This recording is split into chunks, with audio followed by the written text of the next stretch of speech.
Hello বন্ধুরা, আমাদের চ্যানেলে আপনাদের স্বাগতম। আপনারাও কি কোনো অপূর্ণ ইচ্ছা নিয়ে এখানে বসে আছেন? আপনারা কি চান আপনাদের সমস্ত ইচ্ছা দ্রুত পূরণ হোক? আজকের ভিডিওটি আপনাদের জন্য খুবই বিশেষ হতে চলেছে, কারণ আজ আমি আপনাদের এমন একটি সহজ অথচ অলৌকিক প্রতিকারের কথা বলতে যাচ্ছি, যা আজ রাতে ঘুমানোর আগে করলে আপনার ভাগ্য বদলে দিতে পারে। এই প্রতিকারটি শাস্ত্রে অত্যন্ত গোপন এবং কার্যকর বলে বিবেচিত হয়েছে এবং বলা হয় যে এটি সরাসরি আপনার মন এবং শক্তির উপর কাজ করে। কিন্তু মনে রাখবেন, এই প্রতিকারটি করার সঠিক পদ্ধতি জানা খুবই জরুরি, অন্যথায় এটি তার সম্পূর্ণ ফল দেবে না। তাই ভিডিওটি শেষ পর্যন্ত অবশ্যই দেখবেন, কারণ আজ আমি শুধু সেই একটি কাজ সম্পর্কেই বলবো না, বরং এর সাথে সম্পর্কিত কিছু গুরুত্বপূর্ণ বিষয় এবং ভুল সম্পর্কেও বলবো, যা আপনাদের জানা খুবই জরুরি। আজকের এই দ্রুতগতির জীবনে প্রত্যেক ব্যক্তিরই কিছু আকাঙ্ক্ষা, কিছু স্বপ্ন, কিছু অপূর্ণ ইচ্ছা থাকে। কেউ সম্পদ খোঁজে, কেউ সাফল্য, কেউ সম্পর্কের মধ্যে সুখ, এবং অন্যরা মানসিক শান্তি খোঁজে। কিন্তু প্রায়শই এমন হয় যে আমরা সারাদিন কঠোর পরিশ্রম করি এবং ধর্মীয় আচার অনুষ্ঠানও পালন করি, তবুও আমাদের ইচ্ছাগুলো অপূর্ণই থেকে যায়। এমন পরিস্থিতিতে ধর্মগ্রন্থ এবং আধ্যাত্মিক জ্ঞান একটি অত্যন্ত সহজ অথচ শক্তিশালী প্রতিকার প্রদান করে। যদি আপনি প্রতি রাতে ঘুমানোর আগে এটি অনুশীলন করেন, তবে আপনার প্রতিটি ইচ্ছা ধীরে ধীরে পূরণ হতে শুরু করবে। এই প্রতিকারটি খুবই ছোট, কিন্তু এর প্রভাব সুদূরপ্রসারী, কারণ এটি সরাসরি আপনার মন, আপনার শক্তি এবং আপনার অবচেতন মনের উপর কাজ করে। রাত্রিকালকে বিশেষভাবে গুরুত্বপূর্ণ বলে মনে করা হয়, কারণ যখন আমরা ঘুমাতে যাই, তখন আমাদের মন শান্ত অবস্থায় থাকে। দিনের কোলাহল ও ব্যস্ততার পর আমাদের মন ধীরে ধীরে শান্ত হয়, এবং ঠিক সেই মুহূর্তে আমরা যা কিছু ভাবি ও অনুভব করি, তা সরাসরি আমাদের অবচেতন মনে চলে যায়। এই অবচেতন মন আমাদের জীবনকে গঠন করে, আমাদের সিদ্ধান্তকে প্রভাবিত করে এবং আমাদের আকাঙ্ক্ষাগুলোকে বাস্তবে রূপ দিতে সাহায্য করে। এ কারণেই বলা হয় যে ঘুমানোর আগের সময়টা খুব শক্তিশালী, এবং যদি সঠিকভাবে ব্যবহার করা যায়, তবে জীবনে অলৌকিক পরিবর্তন আসতে পারে। এখন সেই একটি বিষয় নিয়ে কথা বলা যাক যা আপনার প্রতি রাতে ঘুমানোর আগে করা উচিত। প্রথমত, ঘুমাতে যাওয়ার আগে আপনার হাত ও পা ধুয়ে নিন, অথবা অন্তত মুখ পরিষ্কার করুন। এটি কেবল শারীরিক ক্লান্তিই কমায় না, বরং নেতিবাচক শক্তিও দূর করে। এরপর বিছানায় বসুন এবং কয়েক মুহূর্তের জন্য চোখ বন্ধ করুন। গভীরভাবে শ্বাস নিন এবং আপনার মনকে শান্ত করার চেষ্টা করুন। দিনের বেলায় যা কিছু ঘটেছে তা ভুলে যান। যদি আপনি কারো জন্য রাগান্বিত, মানসিক চাপে বা চিন্তিত থাকেন, তবে তা যেতে দিন। এটি অত্যন্ত গুরুত্বপূর্ণ, কারণ নেতিবাচক আবেগ দিয়ে করা কোনো সমাধান ততটা কার্যকর হয় না। আপনার মন শান্ত হয়ে গেলে, আপনার হৃদয় থেকে সেই একটি ইচ্ছার কথা স্মরণ করুন যা আপনি পূরণ করতে চান। মনে রাখবেন, একবারে কেবল একটি ইচ্ছার উপর মনোযোগ দেবেন। এখন সেই ইচ্ছাটিকে এমনভাবে অনুভব করুন যেন তা ইতিমধ্যেই পূরণ হয়ে গেছে। উদাহরণস্বরূপ, যদি আপনি সম্পদ চান, তবে নিজেকে ইতিমধ্যেই সমৃদ্ধশালী হিসেবে কল্পনা করুন। যদি আপনি সাফল্য চান, তবে নিজেকে একজন সফল ব্যক্তি হিসেবে কল্পনা করুন। এটা শুধু একটা চিন্তা নয়, এটা অনুভব করার বিষয়। আপনি অনুভূতিটি যত গভীরভাবে অনুভব করবেন, এর প্রভাব তত বেশি হবে। এরপর ধীরে ধীরে মনে মনে বা মৃদুস্বরে একটি ইতিবাচক বাক্য বলুন, যেমন, আমার ইচ্ছা পূরণ হয়েছে, আমি যা চাই তাই পাচ্ছি, অথবা আমার জীবনে সুখ ও সাফল্য আসছে। এই বাক্যটি অন্তত 11 বার বলুন। বলার সময় আপনার যেন সম্পূর্ণ বিশ্বাস থাকে, তা নিশ্চিত করুন। এই বিশ্বাস আপনার শক্তিকে দৃঢ় করে এবং আপনার বার্তা মহাবিশ্বে পৌঁছে দেয়। এবার আরেকটি গুরুত্বপূর্ণ কাজ করুন, কৃতজ্ঞতা। আপনার যা আছে তার জন্য ধন্যবাদ দিন। আপনাকে এত কিছু দেওয়ার জন্য ঈশ্বরকে ধন্যবাদ দিন। যখন আপনি কৃতজ্ঞতা প্রকাশ করেন, তখন আপনার শক্তি আরও ইতিবাচক হয়ে ওঠে এবং আপনি আরও ভালো জিনিস আকর্ষণ করতে শুরু করেন। এটি একটি অত্যন্ত শক্তিশালী প্রক্রিয়া, যা প্রায়শই উপেক্ষিত হয়, কিন্তু এর প্রভাব সুদূরপ্রসারী। এই সম্পূর্ণ রীতিটি সম্পন্ন করার পর অবিলম্বে ঘুমাতে যান। এরপর আপনার মোবাইল ফোন ব্যবহার না করার বা কারো সাথে কথা না বলার চেষ্টা করুন। কারণ আপনি এইমাত্র যে অনুভূতি এবং চিন্তাভাবনাগুলো লালন করেছেন, তা আপনার অবচেতন মনে প্রবেশ করবে এবং সারারাত ধরে কাজ করবে।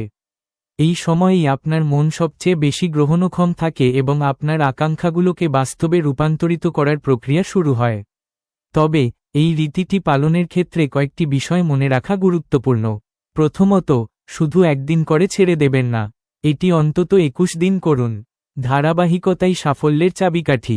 দ্বিতীয়ত, এটিকে একটি রীতি হিসেবে করবেন না, সম্পূর্ণ বিশ্বাস এবং অনুভূতি দিয়ে করুন। যদি আপনি সন্দেহ পোষণ করেন, তবে ফলাফল দুর্বল হবে। তৃতীয়ত, নেতিবাচক চিন্তা পরিহার করুন। সারাদিনে যাই ঘটুক না কেন, ঘুমাতে যাওয়ার আগে একটি ইতিবাচক মানসিকতা গড়ে তোলা অত্যন্ত জরুরি। এই সহজ পদ্ধতিটি অবলম্বন করে অনেকেই তাদের জীবনে উল্লেখযোগ্য পরিবর্তন দেখেছেন। কেউ তাদের আর্থিক অবস্থার উন্নতি করেছেন, কেউ তাদের সম্পর্ক উন্নত করেছেন, এবং কেউ মনের শান্তি খুঁজে পেয়েছেন। এটা কোনো জাদু নয়, বরং আপনার মন এবং শক্তির সঠিক ব্যবহার। যখন আপনি আপনার চিন্তাভাবনা নিয়ন্ত্রণ করতে শিখবেন, তখন আপনি আপনার জীবনকে নিয়ন্ত্রণ করতে শুরু করবেন। পরিশেষে, বুঝুন যে আপনার সমস্ত ইচ্ছা পূরণ করার ক্ষমতা আপনার নিজের মধ্যেই রয়েছে। এই পদ্ধতিটি কেবল সেই শক্তিকে জাগিয়ে তোলার একটি উপায়। তাই, আজ রাতে এই ছোট কাজটি শুরু করুন এবং সম্পূর্ণ বিশ্বাসের সাথে তা করুন। প্রাথমিকভাবে আপনি হয়তো কোনো উল্লেখযোগ্য পরিবর্তন লক্ষ্য করবেন না, কিন্তু ধীরে ধীরে আপনি অনুভব করবেন যে আপনার চিন্তাভাবনা বদলে যাচ্ছে, আপনার শক্তি রূপান্তরিত হচ্ছে এবং আপনার জীবনে ইতিবাচক ঘটনা বৃদ্ধি পাচ্ছে। মনে রাখবেন, ছোট ছোট অভ্যাসই বড় পরিবর্তন নিয়ে আসে, এবং এই একটি অভ্যাসই আপনার ভাগ্য বদলে দিতে পারে। প্রাচীন ধর্মগ্রন্থ অনুসারে, মানব জীবন কেবল বাহ্যিক কার্যকলাপ দ্বারাই নয়, বরং চিন্তা, আবেগ এবং ইচ্ছাশক্তি দ্বারাও পরিচালিত হয়। আমাদের ঋষিগণ হাজার হাজার বছর আগেই বুঝেছিলেন যে মনই সৃষ্টির মূল, এবং আমরা অন্তরে যা চিন্তা করি, তাই ধীরে ধীরে আমাদের জীবনে প্রকাশিত হয়।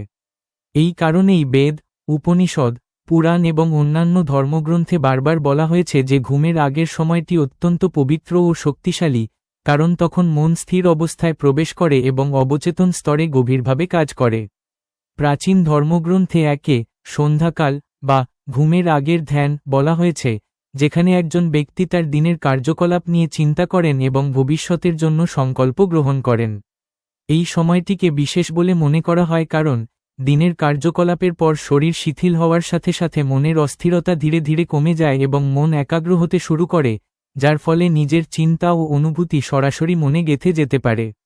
শাস্ত্রে বলা হয়েছে যে, ঘুমাতে যাওয়ার আগে যখন কোনো ব্যক্তি তার মনকে শান্ত করেন এবং ঈশ্বরকে স্মরণ করেন, তখন তার চেতনা শুদ্ধ হয় এবং তিনি দিব্য শক্তির সঙ্গে যুক্ত হন।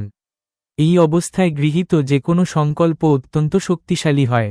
এই কারণেই অনেক শাস্ত্রে সংকল্প সিদ্ধি উল্লেখ আছে, যা বলে যে, যদি কোনো ব্যক্তি সম্পূর্ণ বিশ্বাস ও ভক্তি সহকারে তার মনে কোনো ইচ্ছা পোষণ করেন এবং ইতিবাচক অনুভূতি নিয়ে তা বারবার পুনরাবৃত্তি করেন, তবে সেই ইচ্ছা অবশ্যই পূর্ণ হবে। এটি কোনো কুসংস্কার নয়, বরং মন ও শক্তির বিজ্ঞানের উপর ভিত্তি করে একটি নীতি, যা আমাদের প্রাচীন ঋষিগণ অভিজ্ঞতার মাধ্যমে উপলব্ধি করেছিলেন এবং সমাজকে শিক্ষা দিয়েছিলেন। প্রাচীন শাস্ত্রে এও বলা হয়েছে যে, রাতে ঘুমাতে যাওয়ার আগে নিজের মনকে শুদ্ধ করা অত্যন্ত গুরুত্বপূর্ণ। যদি কোনো ব্যক্তি রাগ, ঈর্ষা, ঘৃণা বা নেতিবাচক আবেগ নিয়ে ঘুমাতে যান, তবে সেই আবেগগুলি তার মনে গভীরভাবে গেঁথে যায় এবং তার জীবনে নেতিবাচক ফল সৃষ্টি করে। বিপরীতভাবে, যদি কোনো ব্যক্তি ভালোবাসা, কৃতজ্ঞতা এবং বিশ্বাস নিয়ে ঘুমাতে যান, তবে তার মন ইতিবাচক শক্তিতে পূর্ণ হয় এবং তার জীবনে শুভ ঘটনা ঘটতে শুরু করে। এই কারণেই অনেক ধর্মীয় ঐতিহ্যে ঘুমানোর আগে প্রার্থনা করা, ঈশ্বরের নাম জপ করা এবং দিনের জন্য কৃতজ্ঞতা প্রকাশ করার প্রথা রয়েছে। শাস্ত্র অনুসারে, যখন কোনো ব্যক্তি ঘুমাতে যাওয়ার আগে তার কোনো ইচ্ছা পূরণ হওয়ার দৃশ্য কল্পনা করেন, তখন তিনি তার মনে একটি শক্তিশালী চিত্রকল্প তৈরি করেন। এই চিত্রটি তার অবচেতন মনে গেঁথে যায় এবং ধীরে ধীরে বাস্তবে রূপান্তরিত হতে শুরু করে। একেই বলা হয়েছে অনুভূতির শক্তি, যা যেকোনো ইচ্ছা পূরণে একটি গুরুত্বপূর্ণ ভূমিকা পালন করে। আমাদের ঋষিগণ একে ভাবসিদ্ধি বলেছেন, যার অর্থ হল, যখন অনুভূতি এতটাই শক্তিশালী হয়ে ওঠে যে তা বাস্তবে পরিণত হয়, তখন তা সিদ্ধি লাভ করে। অধিকন্তু, প্রাচীন ধর্মগ্রন্থগুলোও কৃতজ্ঞতার গুরুত্বের ওপর জোর দেয়। বলা হয় যে, যে ব্যক্তি জীবনে যা কিছু তার জন্য কৃতজ্ঞতা প্রকাশ করেন, তিনি আরও বেশি মঙ্গল ও সমৃদ্ধি লাভ করেন। যখন আপনি ঘুমানোর আগে ঈশ্বরকে ধন্যবাদ জানান, তখন আপনি আপনার মনকে ইতিবাচক শক্তিতে পূর্ণ করেন এবং মহাবিশ্বকে এই সংকেত দেন যে আপনার যা আছে তার জন্য আপনি কৃতজ্ঞ। এটি আপনার জীবনে আরও ভালো জিনিসের প্রবাহ বাড়িয়ে দেয়। শাস্ত্রেও উল্লেখ আছে যে ঘুমানোর আগে মন্ত্র জপ করা বা পাঠ করা অত্যন্ত শক্তিশালী। যখন আপনি কোনো পবিত্র মন্ত্র জপ করেন, তখন তার ধ্বনি তরঙ্গ আপনার মন ও পরিবেশকে শুদ্ধ করে এবং আপনার শক্তিকে উন্নত করে। এই শক্তি আপনার আকাঙ্ক্ষা পূরণে সহায়তা করে। তাই অনেক ঐতিহ্য ঘুমানোর আগে রাম নমঃ, ওম নমঃ শিবায় বা অন্যান্য মন্ত্র জপ করার পরামর্শ দেয়। একই সাথে প্রাচীন গ্রন্থগুলি এ বিষয়েও সতর্ক করে যে এই অভ্যাসটি কেবল আনুষ্ঠানিকতা হিসেবে করা উচিত নয়। যদি আপনি এটি কেবল লোক দেখানোর জন্য বা বিশ্বাস ছাড়া করেন, তবে এর কোনো উল্লেখযোগ্য সুফল পাওয়া যাবে না। শুধুমাত্র প্রকৃত বিশ্বাস, ভক্তি এবং নিয়মিত অনুশীলনই এই প্রতিকারকে কার্যকর করে তোলে। এও বলা হয়েছে যে ধৈর্যশীল হওয়া উচিত এবং তাৎক্ষণিক ফলাফলের আশা করা উচিত নয়। যেমন বীজ বপন করার পর তা থেকে গাছ জন্মাতে সময় লাগে, তেমনি আপনার ইচ্ছাগুলোও বাস্তবে পরিণত হতে সময় নেয়। পরিশেষে প্রাচীন ধর্মগ্রন্থের সারমর্ম হল এই যে মানুষের অন্তরেই অপরিমেয় শক্তি নিহিত থাকে এবং তারা তাদের চিন্তা, অনুভূতি ও সংকল্পের মাধ্যমে নিজেদের জীবনকে বদলে ফেলতে পারে। ঘুমানোর আগে এই ছোট কাজটি হল সেই শক্তিকে জাগিয়ে তোলার একটি উপায়। যদি আপনি সম্পূর্ণ বিশ্বাস ও ইতিবাচক অনুভূতি নিয়ে এটি নিয়মিত করেন, তবে কেবল আপনার ইচ্ছাই পূরণ হবে না, বরং আপনার জীবনও আরও শান্তিপূর্ণ, ভারসাম্যপূর্ণ এবং সুখী হয়ে উঠবে। এটিই সেই গোপন জ্ঞান যা আমাদের পূর্বপুরুষেরা অভিজ্ঞতা করে আমাদের কাছে হস্তান্তর করেছেন এবং যা গ্রহণ করার মাধ্যমে আমরা আমাদের জীবনকে একটি নতুন দিক নির্দেশনা দিতে পারি। যখন কোনো ব্যক্তির ইচ্ছা পূরণ হয়, তখন তা কেবল একটি ইচ্ছার পূরণ নয়, বরং সেই ব্যক্তির ভক্তি, বিশ্বাস, কর্ম এবং ইতিবাচক শক্তির ফল। এমন পরিস্থিতিতে প্রাচীন আধ্যাত্মিক নীতি এবং জীবনদর্শন অনুসারে কোনো ইচ্ছা পূরণ হওয়ার পর একজন ব্যক্তির আচরণ, মনোভাব এবং কৃতজ্ঞতা সঠিক দিকে থাকা অত্যন্ত গুরুত্বপূর্ণ বলে মনে করা হয়, কারণ এই সময়েই একজন ব্যক্তি তার জীবনে স্থায়ী সুখ, সমৃদ্ধি এবং শান্তি বজায় রাখতে পারে, অথবা অজান্তেই তা হারাতেও পারে। প্রথম এবং সবচেয়ে গুরুত্বপূর্ণ বিষয় হল, যখনই কোনো ইচ্ছা পূরণ হয়, প্রথমে ঈশ্বরের প্রতি আন্তরিক কৃতজ্ঞতা প্রকাশ করা উচিত। এই কৃতজ্ঞতা কেবল কথায় প্রকাশ করা উচিত নয়, বরং তা হৃদয় থেকে অনুভব করা উচিত। যখন আপনি ঈশ্বরকে ধন্যবাদ জানান, তখন আপনি স্বীকার করেন যে আপনি যা কিছু পেয়েছেন তা কেবল আপনার কঠোর পরিশ্রমের ফল নয়, বরং ঐশ্বরিক কৃপারও ফল। এই অনুভূতি নম্রতা বজায় রাখে এবং অহংকার দূর করে। প্রায়শই একজন ব্যক্তি সাফল্য অর্জন করার সাথে সাথেই এর সমস্ত কৃতিত্ব নিজে নিতে শুরু করে, ধীরে ধীরে অহংকার গড়ে তোলে, যা তার পতনের কারণ হতে পারে। এছাড়াও বলা হয়ে থাকে যে কোনো ইচ্ছা পূরণ হওয়ার পর নিজের আনন্দ শুধু নিজের মধ্যে সীমাবদ্ধ না রেখে তা অন্যদের সাথেও ভাগ করে নেওয়া উচিত। এর মানে শুধু একটি পার্টির আয়োজন করা বা সুসংবাদ ভাগ করে নেওয়া নয়, বরং এর গভীর অর্থ হল আপনি যে সুখ ও সমৃদ্ধি পেয়েছেন তার কিছু অংশ অভাবীদের সাহায্য করার জন্য ব্যবহার করা উচিত। আমাদের ধর্মগ্রন্থে দান, সেবা এবং জনহিতকর কাজকে অত্যন্ত পুণ্যময় কাজ হিসেবে গণ্য করা হয়, এবং যখন আপনি আপনার উপার্জনের একটি অংশ অন্যদের জন্য উৎসর্গ করেন, তখন তা আপনার জীবনে আরও ইতিবাচক শক্তি আকর্ষণ করে। এটি শক্তির প্রবাহ বজায় রাখে, যা আপনার জীবনের সুখকে দীর্ঘস্থায়ী করে তোলে। কোনো ইচ্ছা পূরণ হওয়ার পর নিজের আচরণে ভারসাম্য বজায় রাখাও জরুরি। কখনো কখনো ইচ্ছা পূরণ হওয়ার পর মানুষ অতিরিক্ত উত্তেজিত হয়ে পড়ে এবং এমন সিদ্ধান্ত নেয় যা ক্ষতিকর প্রমাণিত হতে পারে। তাই শান্ত মনে নিজের পরিস্থিতি মূল্যায়ন করা এবং ভেবেচিন্তে পরবর্তী পদক্ষেপ নেওয়া অপরিহার্য। সাফল্য অর্জনের মতোই সাফল্যের পরেও সংযম ও ধৈর্য বজায় রাখা গুরুত্বপূর্ণ। এও বলা হয় যে নিজের দৈনন্দিন রুটিন এবং আধ্যাত্মিক অনুশীলন ত্যাগ করা উচিত নয়। অনেকে তাদের ইচ্ছা পূরণ হওয়ার সাথে সাথেই আচার অনুষ্ঠান, ধ্যান বা ইতিবাচক অভ্যাস ত্যাগ করে, যা একটি গুরুতর ভুল বলে বিবেচিত হয়। যে বিষয়গুলো আপনাকে সেই পর্যায়ে নিয়ে এসেছে, সেগুলো বজায় রাখলে আপনার ভবিষ্যৎ সুরক্ষিত হয়। তাছাড়া ইচ্ছা পূরণ হওয়ার পর নিজের অভিজ্ঞতা থেকে শিক্ষা গ্রহণ করা অত্যন্ত গুরুত্বপূর্ণ। আপনার বোঝার চেষ্টা করা উচিত যে আপনি কি সঠিক করেছিলেন, কি আপনাকে সাহায্য করেছিল এবং কোন অভ্যাসগুলো আপনাকে এগিয়ে নিয়ে গিয়েছিল। এই আত্মদর্শন আপনাকে ভবিষ্যতে আরও ভালো সিদ্ধান্ত নিতে সাহায্য করে এবং আপনার আত্মবিশ্বাসকে শক্তিশালী করে। আপনার লক্ষ্যকে শুধু একটি ইচ্ছার মধ্যে সীমাবদ্ধ না রেখে আপনার জীবনের বৃহত্তর উদ্দেশ্য বোঝাটাও জরুরি। যখন কোনো ইচ্ছা পূরণ হয় তখন তা এই ইঙ্গিত দেয় যে আপনি জীবনে এগিয়ে যাওয়ার জন্য প্রস্তুত। তাই নতুন লক্ষ্য নির্ধারণ করুন এবং সেগুলো অর্জনের জন্য কাজ করুন। আরেকটি গুরুত্বপূর্ণ বিষয় হল ইচ্ছা পূরণ হওয়ার পরেও ইতিবাচক চিন্তা বজায় রাখা।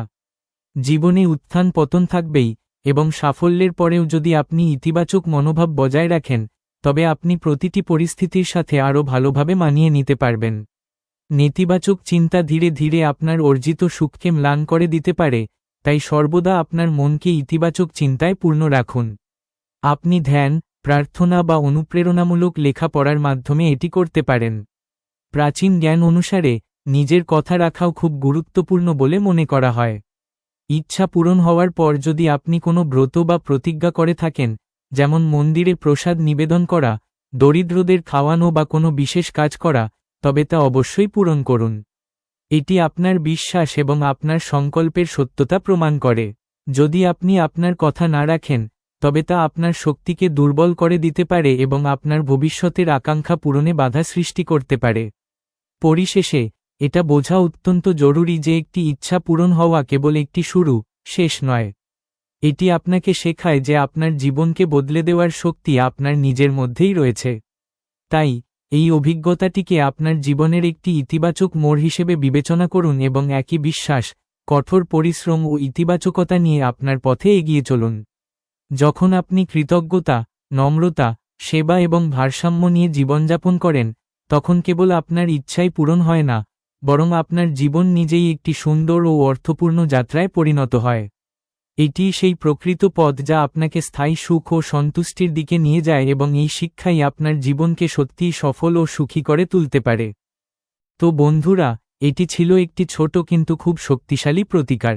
যদি আপনারা প্রতিদিন রাতে ঘুমাতে যাওয়ার আগে এটি করেন তাহলে আপনাদের ইচ্ছাগুলো ধীরে ধীরে পূরণ হতে শুরু করবে।